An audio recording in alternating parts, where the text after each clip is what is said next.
Y el dato lo sacaron de Sumitomo Japón, que no me parece mal, Claro, pero sí, sí, nosotros no sí, sabemos, bajo nuestras condiciones, cuál es el impacto real que nosotros estamos teniendo. sí, sí, Y sí, eso no le sí, te importa a entiendo, nadie. sí, Eso como no es negocio, porque seguramente el impacto no sea tan grave como dicen, porque si no hay cosas que no se explican. O sea, hay cosas o son moduladas o atenuadas por otro factor, digamos, podemos discutir un montón de cosas. Pero todo lo que no tiene, el problema es que todo lo que no tenga que ver directamente con los intereses económicos de algún sector, porque lamentablemente los entes gubernamentales no son independientes y las empresas tienen sus intereses, como ocurre en todos los sectores de todas las empresas del comercio mundial, eso hace que nosotros, yo pienso que el medio ambiente no tiene un precio, digamos, o sea, la conservación y la sustentabilidad no tienen no le podemos poner un precio como si le podemos poner el resto de los bienes o los servicios, claro, sí, tal cual. ¿no? Entonces, partiendo de esa base, hay cosas que alguien se tiene que inmolar, digamos, así como de golpe, no sé, hay que subvencionar los vuelos a lugares que no son turísticos, sin embargo, no sé, necesitan tener comunicaciones fluidas. Bueno, de la misma manera habrá que obtener información de temas que son trascendentes para nosotros o para el ambiente o para las prácticas de producción, pero que no traen un rédito directo para las empresas. Y eso no lo tenemos, por lo menos Y en el sí, tema agroquímicos. y en varios más también. Y sí, Bueno, vuelvo a compartir pantalla, a ver si puedo, me deja. Mati, anda, calentate el agua tranquilo. Acá vamos a seguir sacándole el cuero a la cuestión. Bueno, entonces, con datos de grano grueso, como se viene analizando esto.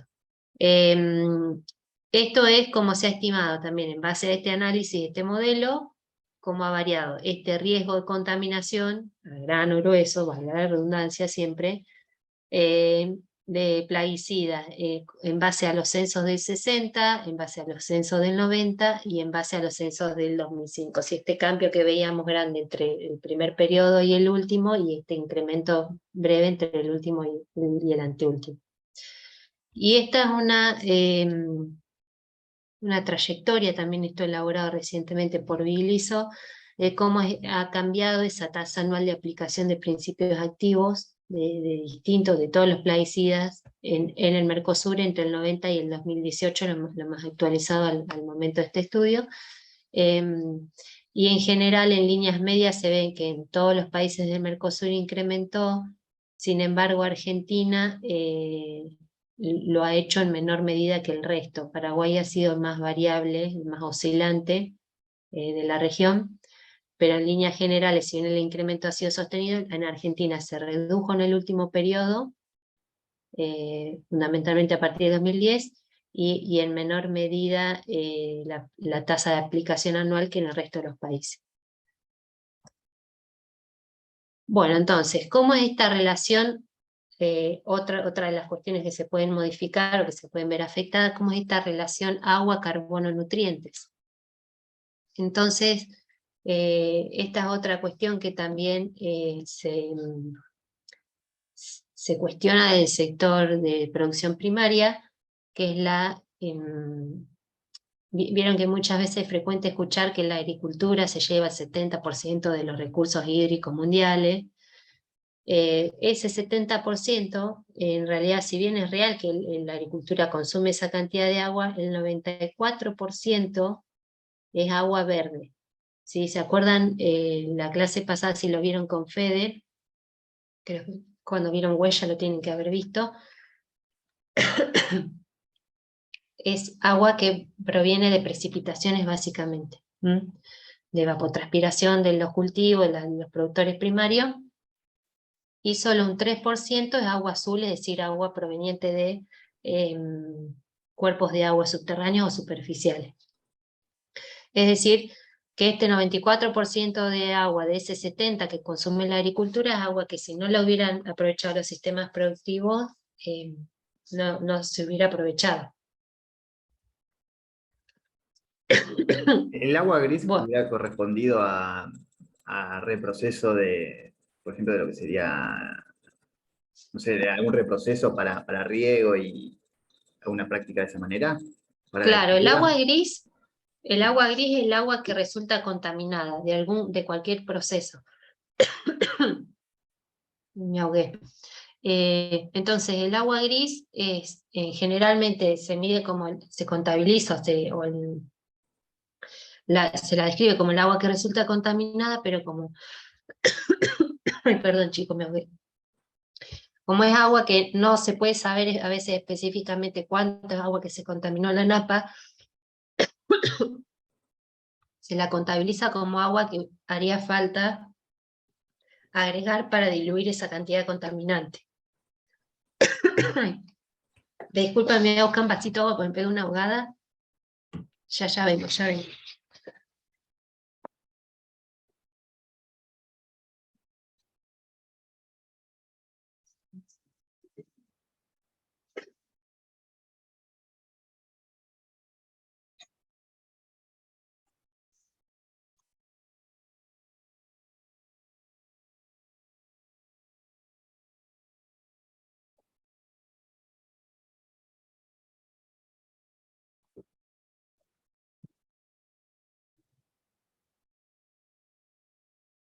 Ay, ahora sí, me volvió el alma al cuerpo. Bueno, entonces, agua gris, agua que resulta contaminada, ¿no? De cualquier proceso productivo, ¿sí? Puede ser, por ejemplo, si estamos en un sistema de producción intensiva ganadero, en un feedlot, por ejemplo, y hay sobredeposición de nitratos en agua.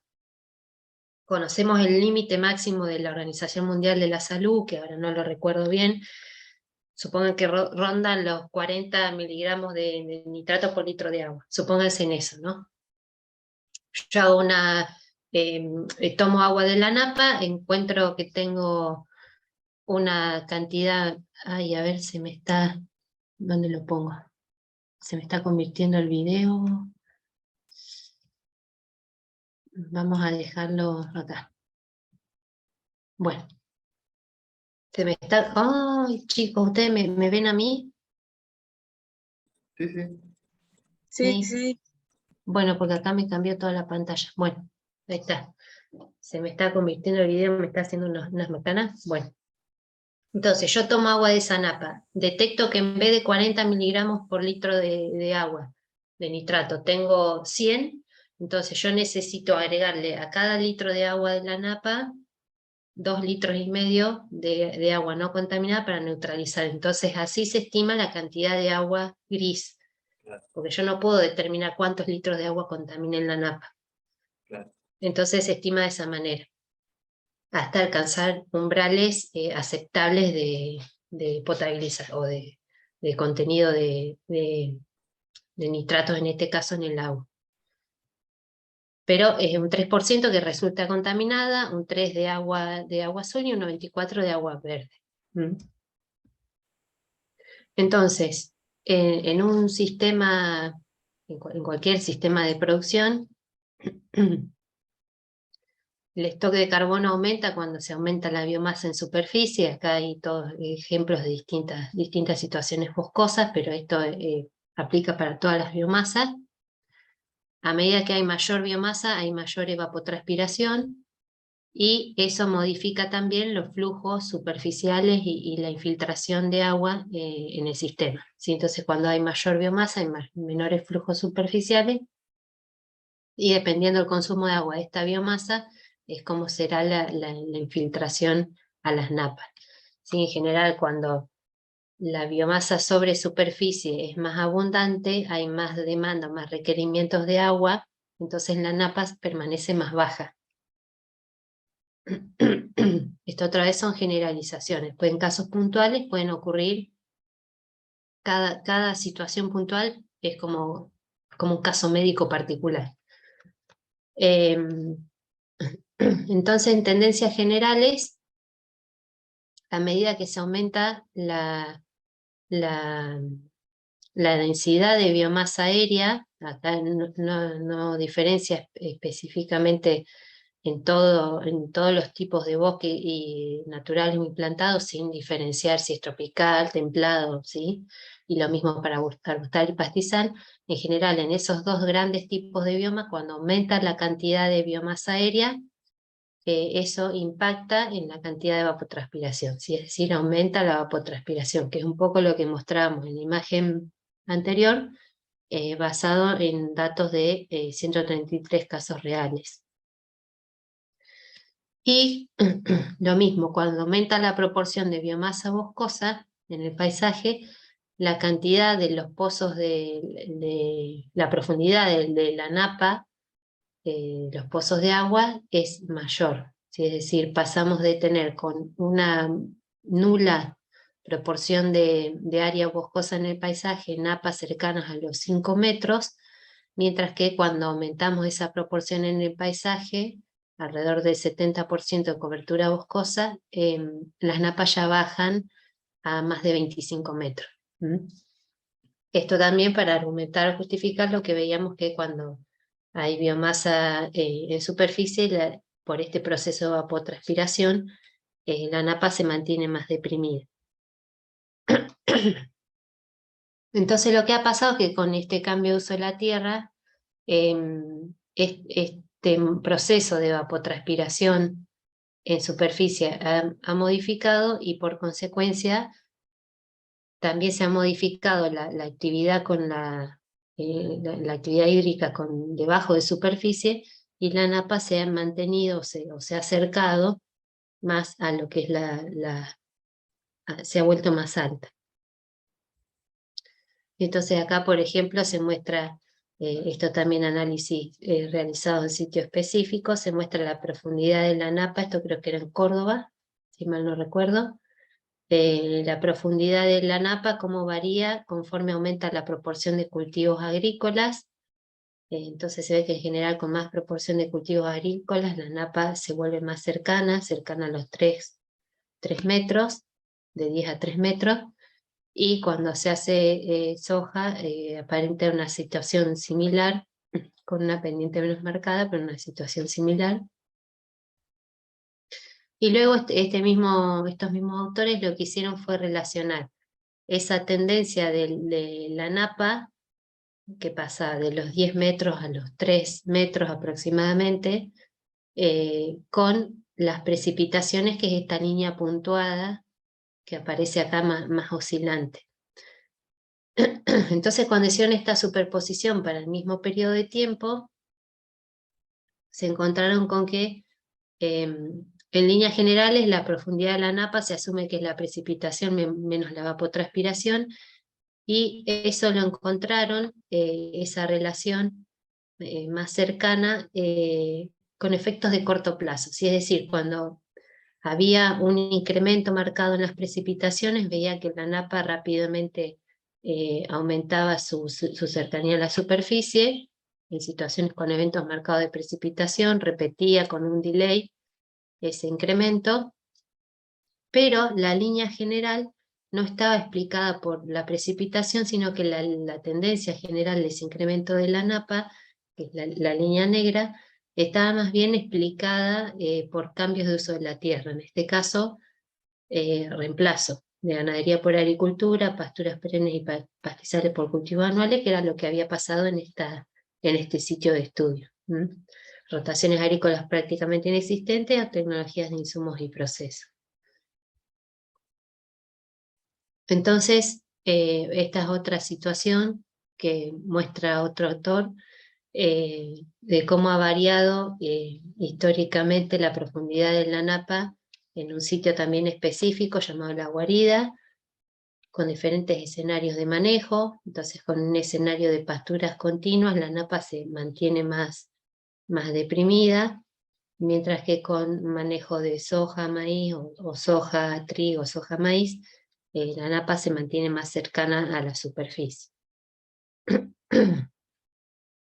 Y esta situación cambia, por ejemplo, en este caso, en sistemas contrastantes de producción animal. Entonces, dos situaciones extremas de un manejo silvopastoril a un manejo de feedlot, esta relación de la economía del agua se ve muy modificada. Entonces pasamos de tener situaciones donde infiltra agua de lo que precipita y se evapora también por el consumo de la vegetación en superficie, a un sistema donde esa relación queda bastante inexistente o modificada, y ya gran parte se convierte en escorrentía, infiltración.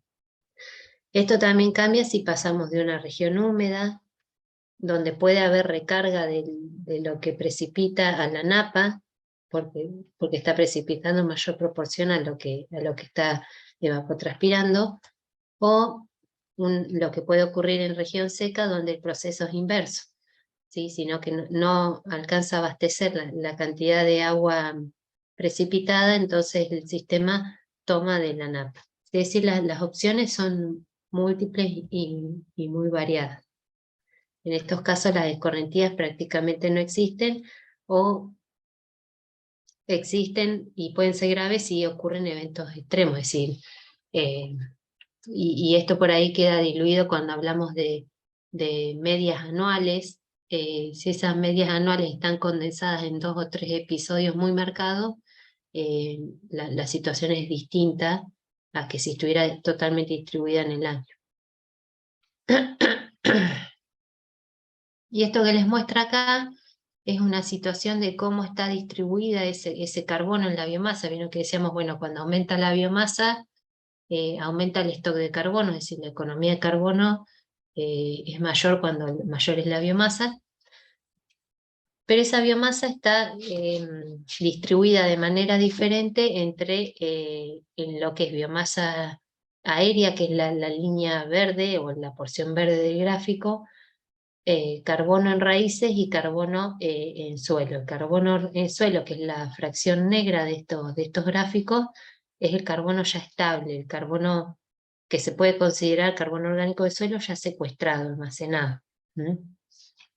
Entonces fíjense en que en la mayoría de los casos, fundamentalmente cuando hablamos de praderas o estepa, la gran proporción de materia de biomasa está debajo de superficie, y lo mismo para climas fríos, bosques incluso de climas fríos, la mayor proporción de raíces está debajo de superficie por una cuestión de supervivencia del sistema, ¿sí? Manda las grandes fuentes de los grandes reservorios en lugares más resguardados del frío. Entonces, bueno, ¿cómo ha variado ese stock de biomasa en los sistemas productivos, tanto por encima y debajo de superficie de esta mitad del país, de todas estas ecorregiones que se analizaron, en base a estos datos de los censos? En general se ve que en la región paranaense y Yungas, que son dos grandes zonas boscosas, la mayor proporción de biomasa está sobre superficie, y es más estable entre regiones la cantidad de biomasa debajo de superficie. En general, la que más disminución ha tenido de la que está debajo de superficie, que en general es la más estable, es la región pampeana, asociada a esta historia de uso previa en relación a las otras regiones. ¿Y cómo ha sido, cómo han impactado, cómo repercutieron estos cambios de la Tierra en los balances de gases de efecto invernadero? En general, pasamos de tener, cuando existen biomas, esto basado solo en la metodología del IPCC, que considera captura de carbono en tierras boscosas. Cuando existen biomas boscosos, existe una gran captura de carbono. Cuando se pierde ese bioma boscoso, esa captura se convierte en emisión, que es la flecha que aparece en gris hacia arriba.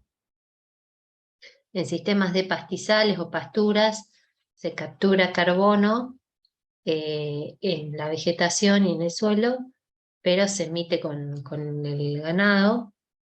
Y en cultivos anuales, que esto es lo que aún no hay un consenso, depende del manejo, pero en líneas generales podría estar ocurriendo una emisión tanto desde el cultivo como desde las prácticas agropecuarias para desarrollar ese cultivo, es decir, basadas en el uso de combustible fósil.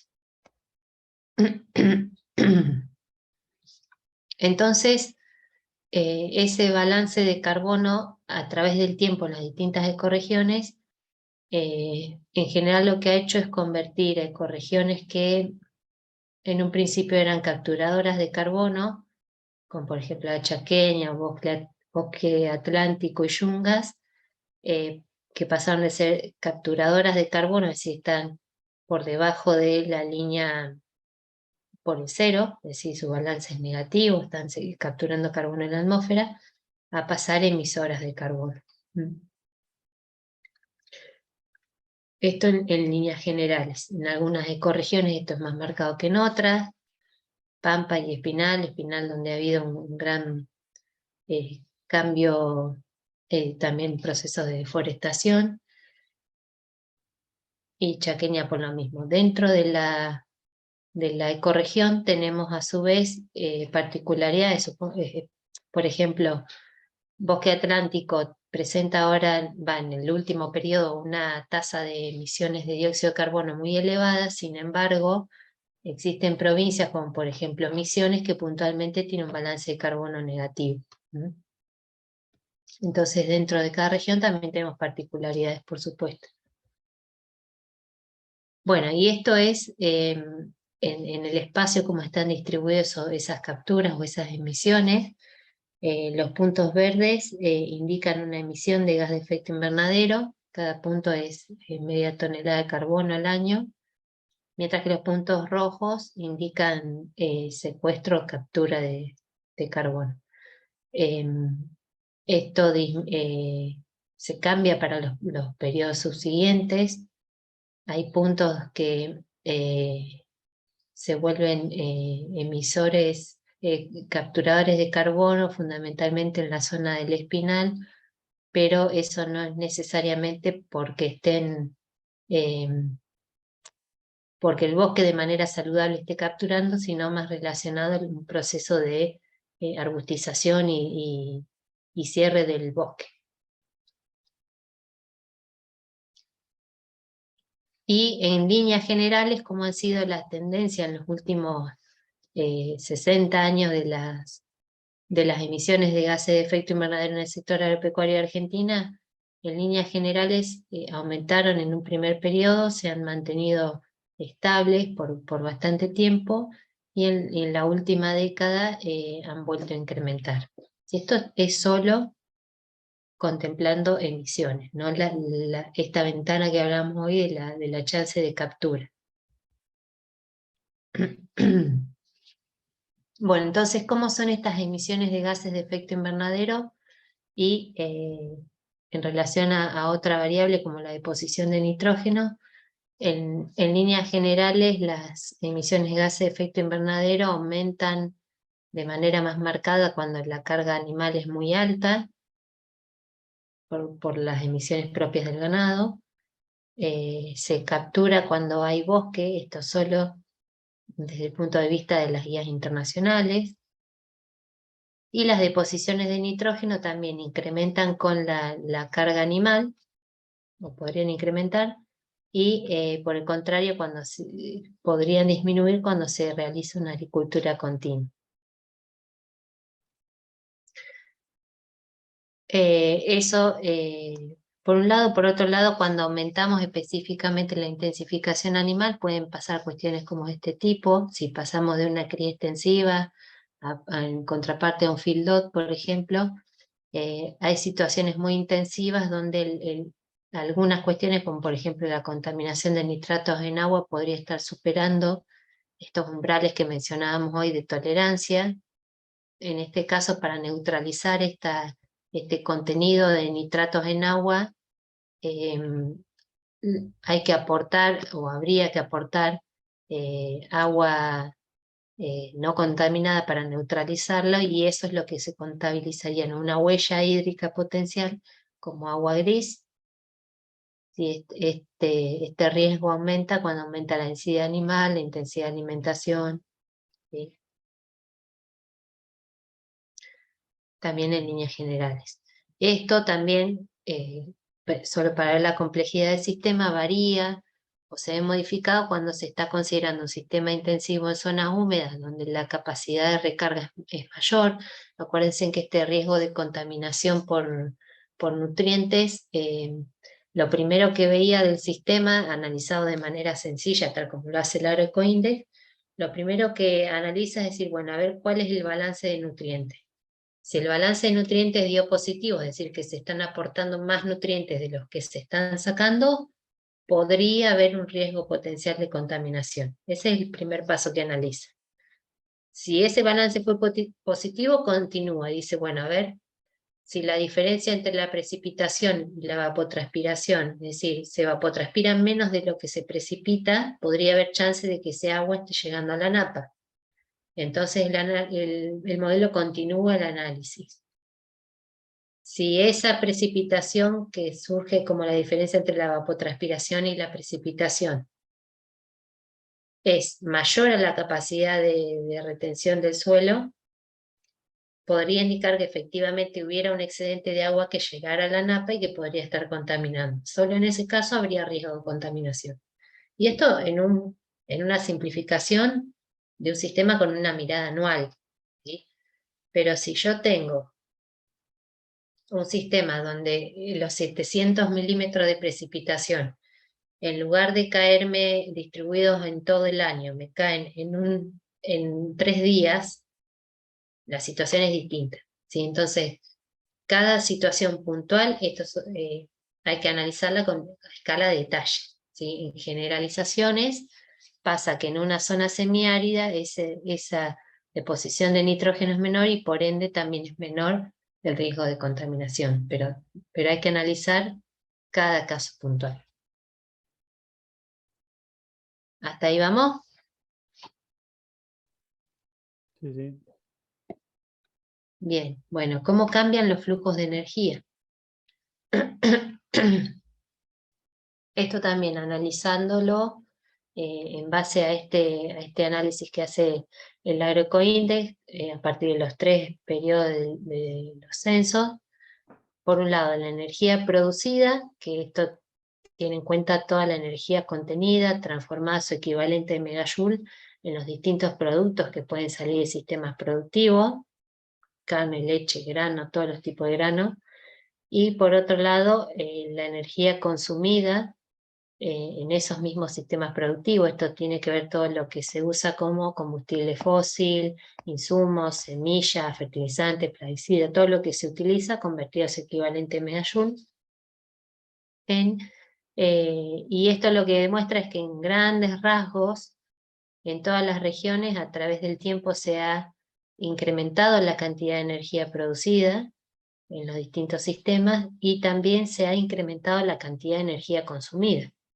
Es decir, en mayor cantidad de uso de insumos.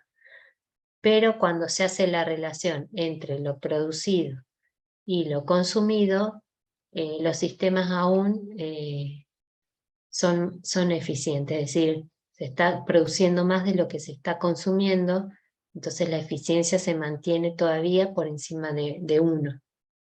En el caso de las yungas, esta diferencia tan marcada entre lo producido y lo consumido tiene que ver básicamente con el tipo de cultivo producido, que es el azúcar, que tiene una conversión a megajoule muy alta. En general, analizando esta cantidad de energía producida según el tipo de sistema, y esto tratando de localizar los sistemas en una línea de tiempo, lo que no significa que en la actualidad no tengamos de todos los tipos de sistemas, sino que en general eran sistemas que predominaban en esta línea histórica del tiempo. hacia fines del siglo XIX, primera mitad del siglo XX, predominaban sistemas como el silvopastoril o la ganadería pastizal, con entre 30 y 60 megajoules por hectárea año en producción de energía. Luego, en la segunda mitad del siglo XX, se pasan a sistemas donde la producción es entre 5 y 32 megajoules por hectárea al año, según sea ganadería sobre pasturas o ganadería y agricultura desacoplada.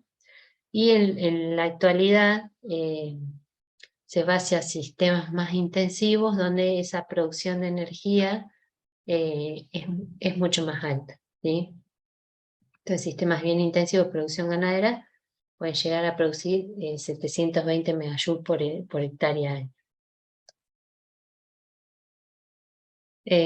Entonces, si se compara a medida que se incrementa la superficie cultivada, en este caso analizado con soja, porque era el cultivo que se tomó en ese momento, con la cantidad de energía consumida y producida, a medida que se incrementa la superficie cultivada, ese gap es mayor, haciendo el sistema más eficiente, ¿sí? Hay una mayor distancia entre la cantidad de energía producida y consumida cuando se incrementa ese porcentaje de superficie cultivada. Entonces, ¿cómo cambian estos flujos y estos ciclos de la materia en distintos sistemas? En general, cuando tenemos sistemas más intensivos, donde se hace un mayor uso de insumos, también se obtiene una mayor extracción de productos. Y entonces ese flujo de energía se vuelve más amplio, más robusto hacia ese tipo de sistema. Y lo mismo estaría ocurriendo con el ingreso y la salida de distintos nutrientes relacionados a estos sistemas productivos. Bueno, entonces ya para ir cerrando con esta parte, un análisis comparado de lo que pasa en la expansión agropecuaria argentina a grandes rasgos y escala de inventario, es que en líneas generales hay indicadores que se han afectado. Por ejemplo, ha incrementado la deforestación, esto analizado en tiempos históricos, hacia atrás, ha incrementado el impacto del hábitat, la emisión de gases y el consumo de energía fósil, pero han disminuido stock de nutrientes también como un impacto negativo y la provisión de algunos servicios ecosistémicos, que ahora vamos a ver un poquito en detalle. Y como impactos positivos, se ha incrementado la producción de energía, se ha incrementado el uso de energía fósil, la eficiencia, como se incrementa esa relación todavía se mantiene positiva, la eficiencia sigue siendo positiva, el riesgo de contaminación de nutrientes se mantiene estable porque hay situaciones muy variables entre medio, no significa que no haya ni que hay ni que no hay, sino que la situación promedio es esa. El riesgo de erosión de suelo en líneas generales también disminuyó y el riesgo de contaminación por plaguicida en líneas generales también disminuyó. Entonces, ¿cómo se encuentra Argentina o cómo se ubica respecto a estos indicadores de gestión ambiental respecto a otros países? En líneas generales, Argentina se encuentra en colores verdes o amarillos, pero moviéndose a rojo, como lo que veíamos hoy en lo que es deforestación. Esto ahora está más frenado, más controlado, pero por ejemplo emisiones de gases o pérdida de hábitat, o contaminación por nutrientes, o uso de agua subterránea. Y en otros se encuentra también en amarillo, pero moviéndose hacia lo verde, por ejemplo, contaminación de plaguicidas o erosión de suelo. ¿Sí? Todo esto a escala de inventario. Y esto también que les muestro en base a resultados recientes de un estudio de Bigliso, cómo es la cuantificación comparada de distintas fuentes potenciales de contaminación en 14 países productores de alimentos. Acá están los del Mercosur, que son los 4 que aparecen en amarillo, y otros 10 países productores Entra Canadá, Australia, Sudáfrica, Estados Unidos, China, Francia, Nueva Zelanda, Alemania, Reino Unido y Países Bajos. Entonces, esto es exclusivo para producción primaria. ¿Sí? Acá no entran todas las otras fuentes de emisión, en este caso en emisión de carbono. En producción primaria, fíjense, en Argentina se encuentra bastante bien posicionado, es decir, hay países donde están mucho más elevadas esas cantidades de emisiones, en toneladas por hectárea año. En contaminación por excreción de nitrógeno bovino, más o menos parecido al anterior. En usos de fertilizantes, Argentina se encuentra entre los menores usos de fertilizantes. En uso de plaguicida, Argentina se encuentra más o menos en el promedio. En la pérdida de cobertura boscosa, en la relación entre la ganancia y pérdida de cobertura boscosa, en la erosión de suelos y la huella hídrica, ¿sí? Es decir, en líneas generales, si bien el panorama parece desalentador, no estamos tan mal como podríamos estar, si lo queremos ver de esa manera, ¿sí? Es decir, podemos mejorar en muchas cuestiones más, pero el panorama no es desalentador. Esto que les muestro acá, el comportamiento ambiental de los países del Mercosur en relación a la media de estos 14 principales países productores de alimentos.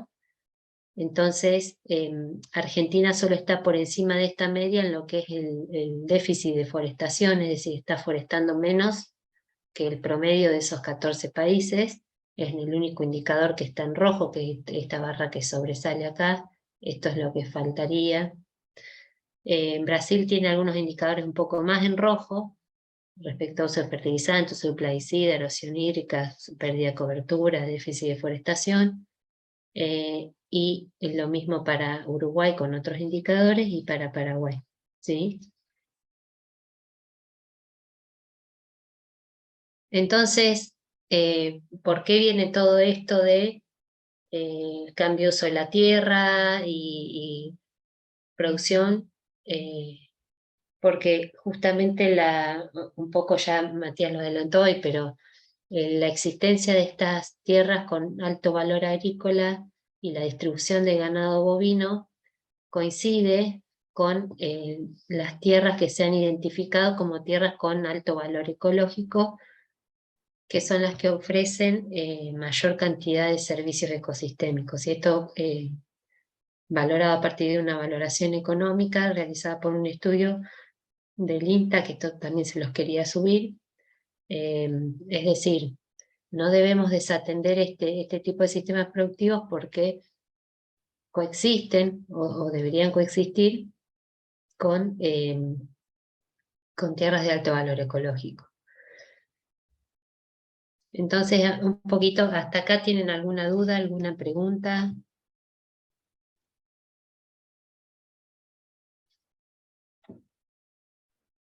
No. Vamos. ¿Van bien? ¿Estamos en el aire?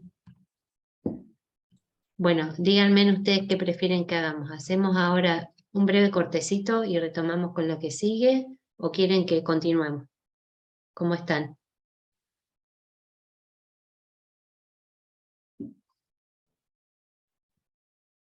¿Queda mucho? Esa es la pregunta. Más o menos, en tiempo. ¿A qué hora quieren estar cortando ustedes? A ver. Sí, yo desearía dejar a las 4, pero bueno, capaz que demasiado. Bueno, lo intentamos. ¿Quieren que lo intentemos? Perfecto. ¿Sí? ¿Se animan 45 minutos más? Sí. Trato de ser lo más Dale, concisa dale. posible. Dale. Bárbaro. Esperen que ahí estoy viendo que hay unos chats. Sigamos y cerramos a esa hora. Dale. Buenísimo. Listo. Listo. Entonces le metemos nomás. Bueno. Hablamos de servicios ecosistémicos. Entonces, ¿a qué nos referimos cuando nos referimos a servicios ecosistémicos? Hay un montón de definiciones, si se ponen a leer de la cuestión se van a encontrar con un montón de opciones. Esta es una que puse yo porque me parece que es bastante completa. Los servicios ecosistémicos siempre derivan de las funciones ecológicas, es decir, de lo que los sistemas per se hacen, todo esto que veíamos que se modificaba cuando existían cambios de uso de la tierra. Los servicios ecosistémicos derivan de esas funciones básicas de los ecosistemas, y la característica para diferenciarlo de función a servicio es si está produciendo un impacto en el bienestar humano. ¿Sí? Es decir, si una función ecosistémica, por ejemplo, un servicio ecosistémico es la formación de suelo. Si esa formación de suelo está ocurriendo en un ambiente pristino, alejado, que nadie sabe que existe, ni nunca el ser humano llegó, no es un servicio ecosistémico en ese sitio, porque no está produciendo un beneficio al ser humano. ¿Sí? Si produce beneficio es un servicio, si no es solo una función del ecosistema. Es una definición y una percepción muy antropocéntrica, donde el hombre es el centro, pero básicamente fue un artilugio creado para poder empezar a buscar la forma de asignarle un valor o un precio o un rol a este tipo de funciones del ecosistema que nos brindaban alguna utilidad. En este contexto se los empezó a clasificar a estos servicios. Existen servicios que son de soporte, que son como la base de los ecosistemas para que existan el resto de las funciones. Ellos tienen que ver como por la provisión del agua dulce, el mantenimiento del hábitat, la conservación de la biodiversidad, la formación de suelos, ciclo de nutrientes, polinización de cultivos.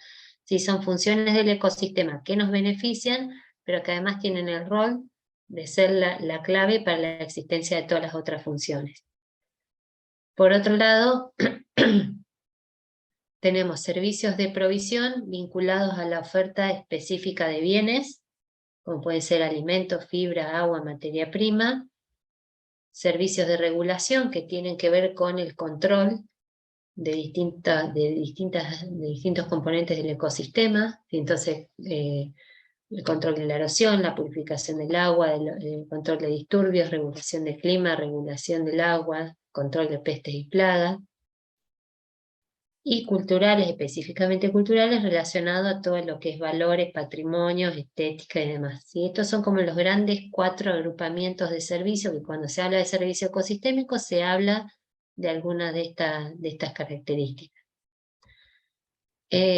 Entonces, el marco conceptual básico para esto es que todos estos servicios que les mencioné, identificados en estas 4 categorías, impactan sobre el bienestar humano, calidad, vida, seguridad y demás, salud.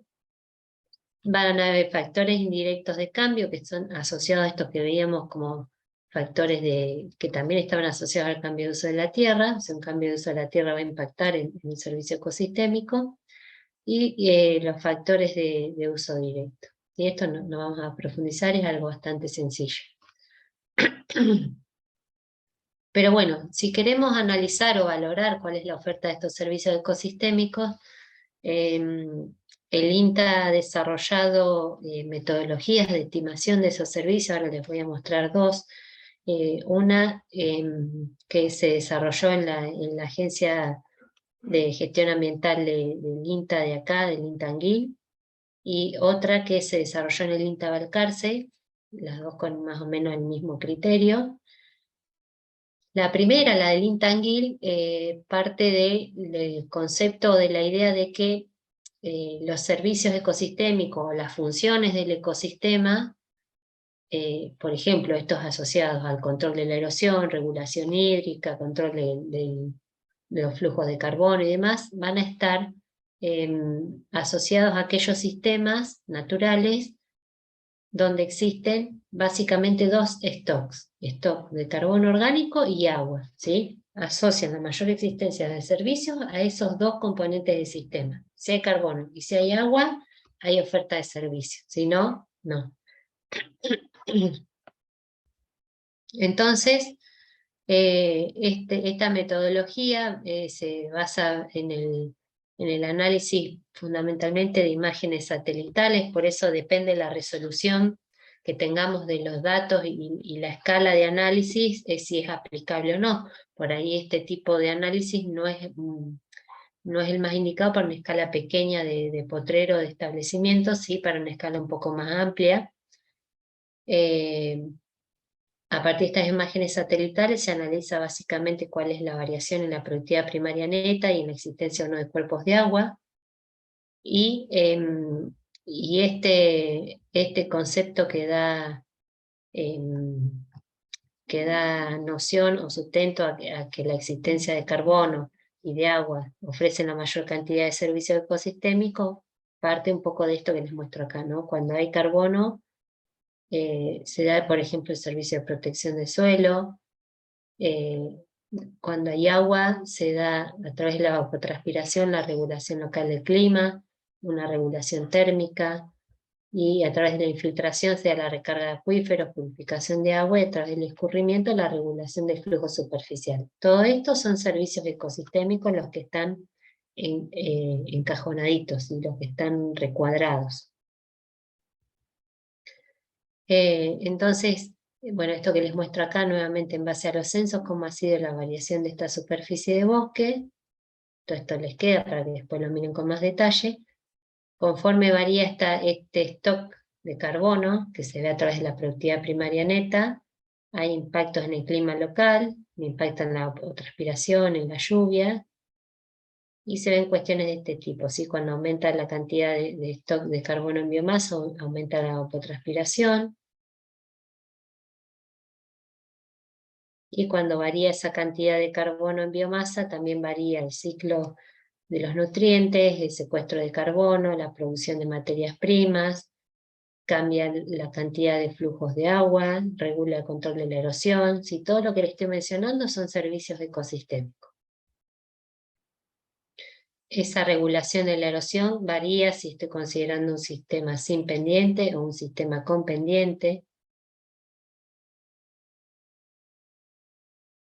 Esto que veíamos hoy. En la cuenca sin reforestar y en la cuenca reforestada el escurrimiento varía notablemente en la misma cuenca. Me cambia el escurrimiento del agua cuando me cambia ese stock de carbono, sí, todo lo que les estuve mostrando antes en esas imágenes y en esos gráficos, sustentado con este tipo de análisis. Acá cómo cambia ante dos sucesos de precipitación mayor o menor a 1200 milímetros al año, cómo cambia o cómo se reduce ese flujo o esa escorrentía resultante cuando se pasa de un pastizal a una forestación, por ejemplo, se reduce en el caso de la forestación. Sí, esto como cambia también además la temperatura superficial, que es menor en aquellas situaciones donde hay forestación, y es mayor la evapotranspiración, o sea, hay regulación del clima local. Cómo cambia esa carga de sedimentos en el agua de escurrimiento en distintas pendientes mayores a 20 grados y menores a 20 grados, con distintas coberturas o distintos stocks de carbono en superficie, y desde el suelo desnudo al bosque tropical. Si esto que les estoy mostrando es básicamente para mostrarles el argumento de por qué este sistema se basa fundamentalmente en esas dos variables para determinar o no la existencia de servicios. Esta es la tasa acumulada de biomasa en distintos sistemas, y cómo eso impacta en la cantidad de servicios ecosistémicos que tiene cada uno de ellos. Bueno, esto es lo mismo, cómo varían los servicios ecosistémicos, un sistema acuático, terrestre, todo eso les queda información. Vamos a ir a esto en un sistema natural, cómo va cambiando distintas funciones con distintos filtros que va teniendo ese sistema. ¿sí? Desde la tierra de cultivo hasta el filtro de la vegetación, el filtro del humedal, hasta que llega al río. Entonces, situaciones que podrían ser posibles de contaminación, a medida que van pasando por todos esos filtros, llegan al destino final con una mínima capacidad de contaminación. Esta es la existencia de humedales en Argentina, y esto es básicamente la información extra que este modelo utiliza, además de la existencia de productividad primaria neta y de agua, para determinar los distintos servicios que están acá enumerados, que ahora los vamos a ver con un poquito más de detalle. Sí, entonces, en un sistema de información geográfica, se cargan capas, shapes o raster que se tengan de la zona, con datos de productividad primaria neta, variabilidad de la productividad primaria neta, la pendiente, la capacidad de infiltración de los suelos, la lluvia, el escurrimiento superficial, cobertura de agua, proporción de planicie anegable, el factor térmico y la altitud. ¿Sí? Se cargan todas esas capas y se hacen distintas operaciones algebraicas dentro del sistema de información geográfica. La oferta de servicio final surge de sumar los 6 servicios que se contabilizan con esta metodología. Hay 2 servicios que están netamente vinculados a lo que son sistemas terrestres. Entonces está el servicio de protección, que está vinculado a la protección del suelo a través de prevención de la erosión, sedimentación de cursos de agua y deslizamiento de tierra, y servicios de producción vinculados a la producción primaria de alimentos, fibra, materia prima, ¿sí? O de regulación. Esos son exclusivos de sistemas terrestres. Hay unos que son exclusivos de cuerpos de agua o de sistemas acuáticos, como es el servicio de disturbio, que está vinculado al control de disturbio, o el de desecho, que está vinculado a la metabolización de desechos. Y hay 2 servicios de los 6 que son aplicables tanto a sistemas netamente terrestres como netamente acuáticos, que son el servicio de purificación y provisión de agua y el servicio de provisión de hábitat y refugio. Entonces estos son los 6 servicios. Una Sí, pregunta. sí, dale. ¿Esta fórmula de valor funcional está disponible como la planilla de Agroindex o no? No, esta, mira lo que yo te paso acá. Es decir, quien quisiera aplicar esta metodología tiene ya definido, está definido y publicado cuáles son las ecuaciones o los pasos matemáticos algebraicos que hay que hacer en el QGIS, y después lo que tenés que hacer es conseguirte la capa de datos que ahora te muestro, qué dato, qué variable necesitas para cada uno, y hacer los cruces matemáticos en el QGIS. Entonces, cuando multiplicas esto, por esto, sí, te va dando y lo tenés todo sectorizado en un mapita, ¿sí? Ya lo ves en el espacio, Bueno, digamos. sí, no, te preguntaba pensando en tesis de la FAC, de la tesis de uno con Fede para un chico de ingeniería ambiental. Digo, digo, me gustó este tema, no, la verdad que no lo conocía, por eso te preguntaba. Ah, sí, para hacerlo de tesis. Sí, para aplicar a los alumnos de grado de agronomía. Sí, Por eso me parece sí, interesante. sí, está re bueno usarlo. Hay una tesis que se hizo en el año, creo que 2010 o 2011, si no me equivoco, que se hizo para todo el territorio pampeano y se comparó la oferta de servicios ecosistémicos en un año húmedo contra un año seco. Pero eso es aplicable a cualquier escala siempre y cuando dé la resolución de los shapes o los raster que usás como insumo. ¿Sí? Claro, Sí, si la resolución te da, lo haces. Pero después hay uno que es más como si fuera el AgroIndex, aunque también tenés que tener manejo de GIS, que es el que desarrolló el INTA Balcarce, que es el ECOSER, que ahora se lo voy a mostrar muy rapidito, que también es otra alternativa. Bueno, entonces, sí, Fer, ¿me decías algo?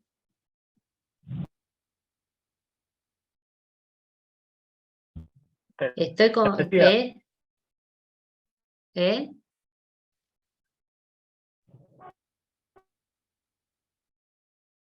¿Me escuchan, chicos? ¿O se me quedó otra vez? No, sí, Sí, se sí, se escucha. escucha, Flor. Se escucha. Bien, bien, vamos. Estamos en carrera. Bueno, entonces, un poco la propuesta es estos 6 servicios, sumarlos, y después finalmente que se hacen todos los cálculos algebraicos dentro del GIS, sumarlos y dividirlos por 6 para obtener un valor relativo final de oferta de servicio.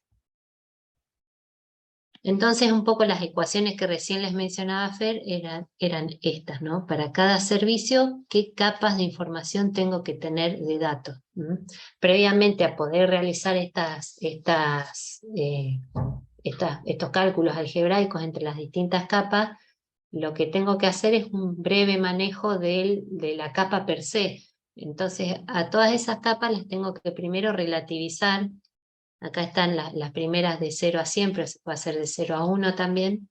Las tengo que relativizar para que sean comparables. ¿A qué las relativizo? Y ahí es donde va a venir la cuestión. Por ejemplo, si yo estoy utilizando la provincia de La Pampa y solo me interesa ver cómo es el rango de variación de servicios ecosistémicos dentro de la provincia de La Pampa y no me interesa hacer ninguna comparación con ninguna otra provincia ni ninguna otra parte del mundo, lo que tomo como valor máximo de esa relativización es el máximo valor existente de esa variable en la provincia. ¿Sí? ¿Me siguieron con eso?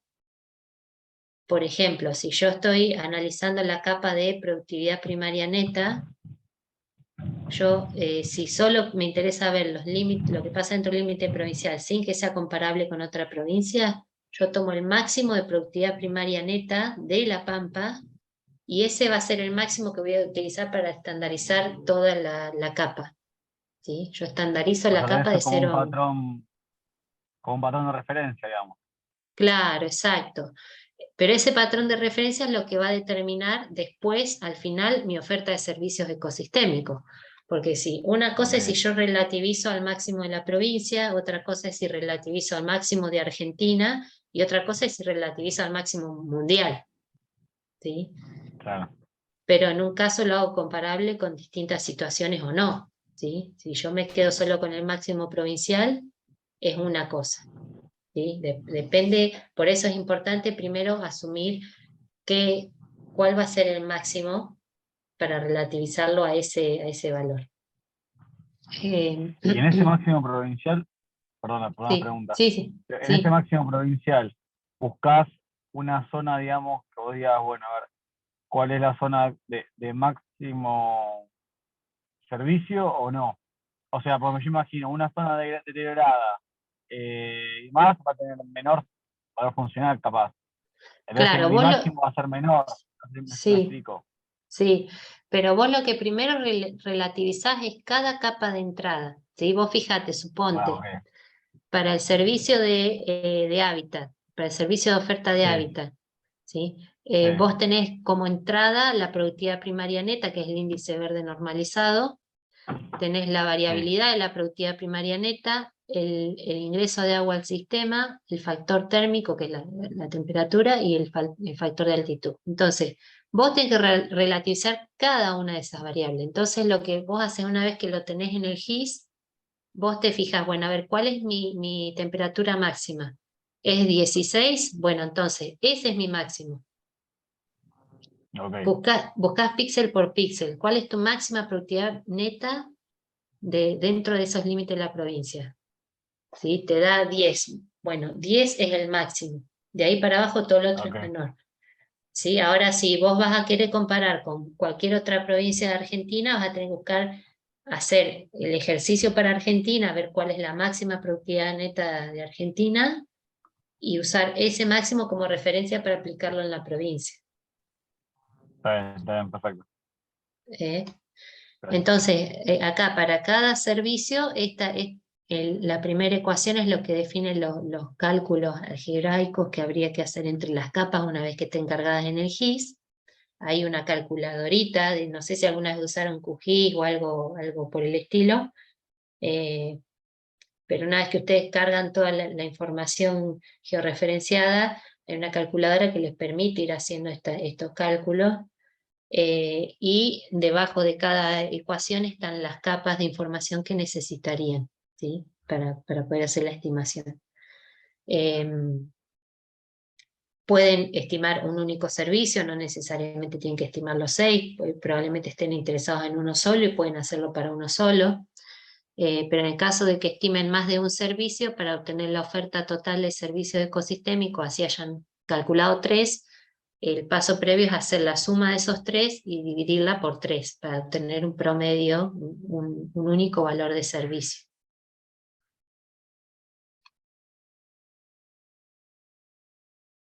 ¿Me siguieron con eso? Fue mucho lío.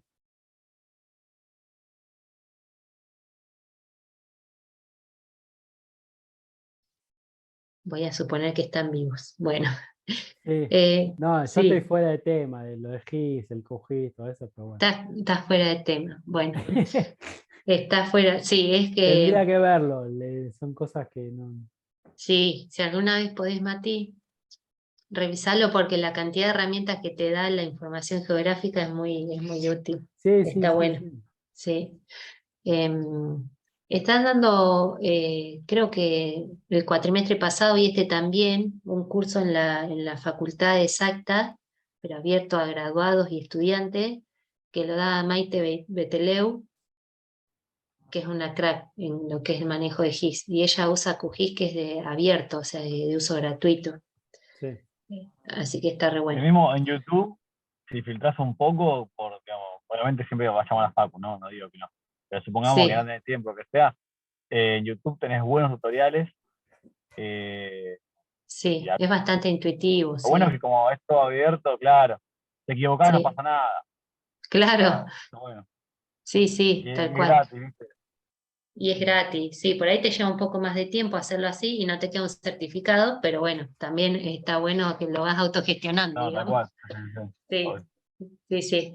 Bueno, otra alternativa para que esté interesado, chusme y revise, es este otro modelo que surge o nace del INTA Balcarce, que se llama Ecoser. ¿Sí? Entonces, Ecoser también requiere uso de GIS. Y lo que también intenta es mapear esta oferta de servicios ecosistémicos, de vulnerabilidad socioecológica, pero contempla además algunos aspectos sociales, ¿sí? Entonces es un poco más compleja que que la metodología anterior que les mostré.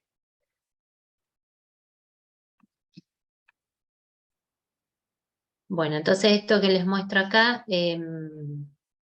es justamente un análisis hecho en base a este último modelo que les comenté del INTA Balcarce. Esto es la cuenca de Mar Chiquita del sudeste de Buenos Aires, ahí está Balcarce, y ahí en ese rectangulito que está ahí, marcadito, no sé si lo alcanzan a ver, en ese rectangulito ahí aplicaron este modelo en una zona de Piedemonte del Cerro, ¿ah?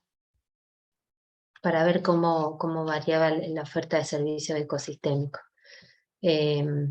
Con esta funcional del Ecoser.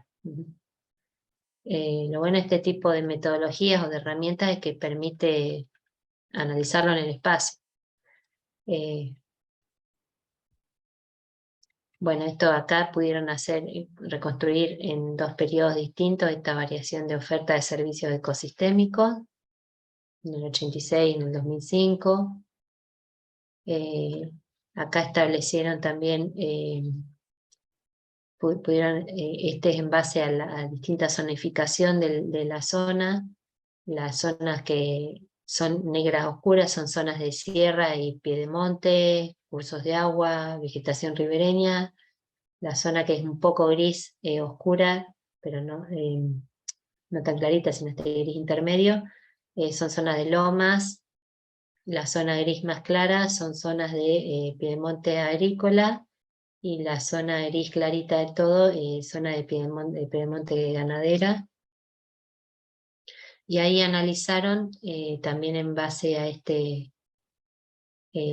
modelo cuál era la oferta de servicios ecosistémicos. Este es en base, en el partido de Balcarce, pero en base al primer modelo que les mostré, al que realizado en INTA. Y este es el que le comentaba de la misma metodología, la primera, la desarrollada en INTA en GIL, que analizó toda la provincia de La Pampa, los 6 servicios ecosistémicos para el año 2002 y 2007, y el diferencial entre un año y otro, comparando el año de seca con el año de precipitación, de mayor precipitación. Y un poco esto es un ejemplo de cómo variaban los servicios, por ejemplo, el servicio de producción, cómo varió en 5 años y cómo fue ese diferencial. Las zonas que están en rojito son zonas con mayor oferta de servicio en un año versus otro, y cómo varió, por ejemplo, el servicio de purificación. Esto me puede ayudar para identificar en el territorio donde están, o localizar esa oferta de servicio y poder ver cómo les impactan distintas cuestiones. Esto también analizado para la zona del noroeste argentino, la misma metodología, en 2001 y en 2007, cómo varió la oferta de servicios ecosistémicos en general. Y esto analizado de manera puntual,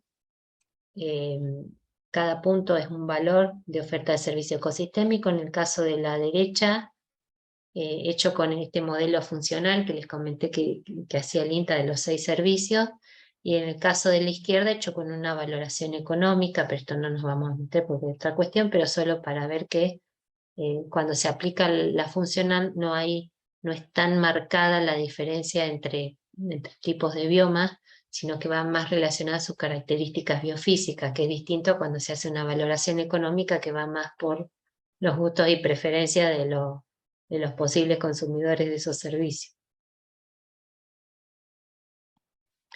Y esto es desde el punto de vista de esa valoración funcional, cómo varía la oferta de servicios ecosistémicos entre distintos biomas de Argentina, con el más alto selva misionera,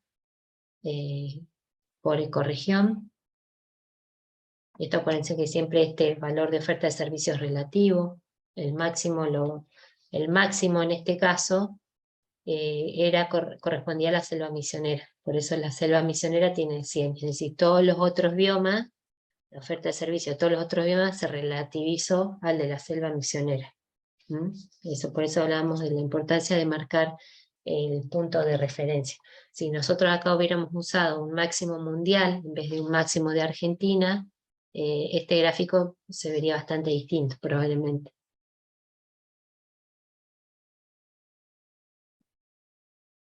Bueno, entonces, en esto, conforme se ven alterados o variados esos filtros naturales del ecosistema, se ven variadas esas ofertas relativas de esos valores de servicios ecosistémicos en cada caso. Si en el primer caso, donde tenemos todos los filtros activos, tenemos una oferta del 100% para ese ecosistema, pero cuando vamos modificando los filtros de ese ecosistema, es decir, reemplazamos cobertura original, ya ahí la oferta de servicio ecosistémico se disminuye, y cuando la reemplazamos en todo el sector, es mayor el impacto y por lo tanto menor la oferta de servicios. Bueno, entonces, a ver, ya para ir terminando, les prometí a las 4, a ver en qué hora estamos. Estamos bien. Entonces, tenemos un trade-off, es decir, una sinergia y un conflicto entre la oferta de servicios ecosistémicos y la demanda o la oferta de servicios económicos o beneficios económicos.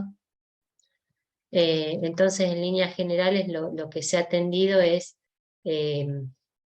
a los distintos sistemas o biomas o ecosistemas,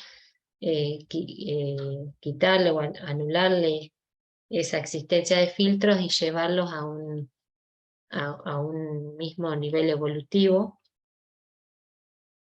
Entonces ahí surgen estas ciertas sinergias, ¿no? por un lado hay algunas cuestiones que se pueden ver favorecidas, como por ejemplo la mayor oferta o un mayor valor económico estimado conforme se incrementan las actividades productivas, y por otro lado se ve menguado, disminuido esta cantidad de servicios ecosistémicos desde que se va pasando gradualmente de un sistema, por ejemplo natural, de bosque, pastizal o pasturas, hacia un sistema más intervenido. Entonces, los servicios ecosistémicos, los ecosistemas agropecuarios y forestales igualmente ofrecen servicios ecosistémicos fundamentalmente asociados a lo que es la provisión, los servicios de provisión que tienen que ver con alimentos, fibras, biocombustibles, materias primas, pero también ofrecen otro tipo de servicios de mercado asociados, por ejemplo, al suministro de agua, conservación de suelo, secuestro de carbono, diversidad biológica, hábitat o refugio. Por ahí lo que falta mejorar es la capacidad o la forma de capturar este tipo de servicios. Existen también algunos diservicios asociados a este tipo de sistemas. Diservicio significa justamente lo opuesto a servicios, ¿no? Es como una contrapartida, es decir, si el servicio es algo que beneficia, el diservicio es algo que perjudica, y como diservicios pueden aparecer, por ejemplo, cuestiones asociadas a contaminación, a olores, a insectos horredores, pérdida de hábitat o pérdida de biodiversidad. Nuevamente todo esto depende de cada situación particular. En líneas generales, también haciendo un análisis a escala de inventario, a escala grande, grano grueso, en general se ve que cuando hay mayor valor de oferta de servicios ambientales, que viene a estar representado por esta nube manchada de color verde, es menor el Producto Bruto Agropecuario, esta flechita negra que aparece acá, pero cuando el Producto Bruto Agropecuario es mayor, es menor esa oferta de servicios, como acá es que se ve esa diferencia entre que cuando existe uno, por ahí el otro no está tan marcado.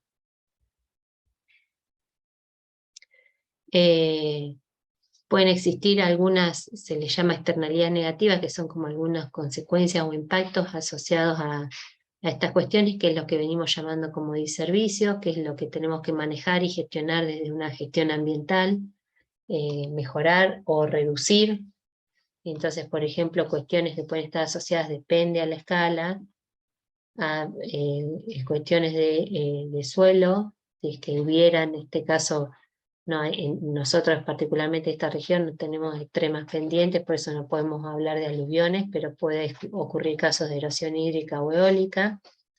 Pueden verse afectados elementos como por ejemplo agua soluto, y entonces ver qué filtros se pueden aplicar en cada una de esas situaciones. Cuando tenemos el elemento en cuestión, son gases, vapores o aerosoles, qué filtros podemos aplicar. Filtros me refiero a cuestiones intrínsecas del sistema que hace a su funcionalidad y que puede mejorar desde la gestión estas cuestiones en particular. Esto como una tablita para que de ejemplos, si la quieren discutir o charlar o demás. A ver dónde voy. Bueno, esto también un trade-off entre esta sinergia y conflicto.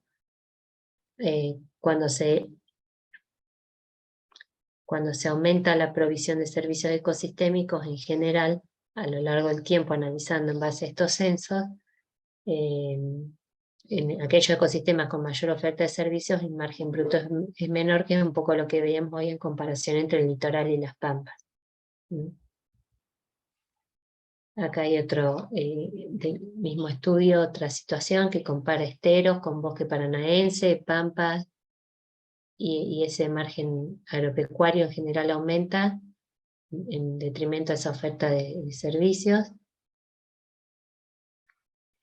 Y un poco esto que quizás es a lo que tenemos que pensar o el desafío a apuntar cuando queremos tratar de gestionar desde el punto de vista ambiental de manera más homogénea todos estos servicios, buscar la forma de quizás poder considerar el sistema de manera más compleja.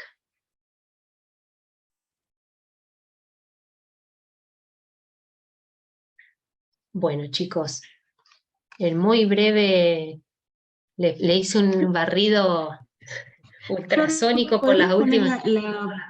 la filmina anterior, la última, que tenía ahí como esos gráficos así, no sé cuál es el nombre que llevan, como una estrella, ese. Ahí está, perfecto. Bueno, esto es la Bien. contraposición entre el sistema natural, donde el sistema natural se potencian o se exageran, no existen naturalmente, ofertas de todos los servicios ecosistémicos, pero esto obviamente depende del sistema natural. Acá porque estamos hablando de un sistema natural que tiene todos los componentes, pero si hablamos de un sistema natural que es un desierto, esta estrella sería totalmente distinta. Sí. Y igualmente es un sistema natural. Pero en general, pensando en un sistema natural promedio, existen potenciados distintos sistemas de servicios ecosistémicos de origen natural, ¿sí? Como mediación de enfermedades infecciosas, regulación del clima, secuestro de carbono, ¿sí? Que naturalmente se dan, y existe también producción o obtención de servicios de provisión, no necesariamente tienen que ser cultivos, pero obtención de servicios de provisión, madera, fruta, lo que sea, existe, pero en menor medida en relación a todos los otros. Cuando se pasan a sistemas productivos, generalmente se tiende a potenciar más el servicio de producción o de provisión de servicios de bienes, y se disminuyen los otros. Y esto es lo que tiende o lo que busca la agricultura multifuncional, que es potenciar todos los servicios. Esto es una generalidad súper general, o sea, no puede haber nada más general que esto.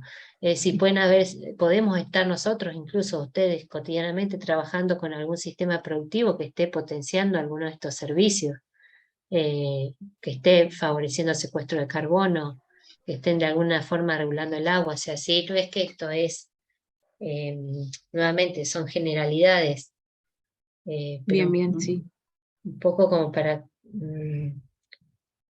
mostrar distintas alternativas extremas, digamos.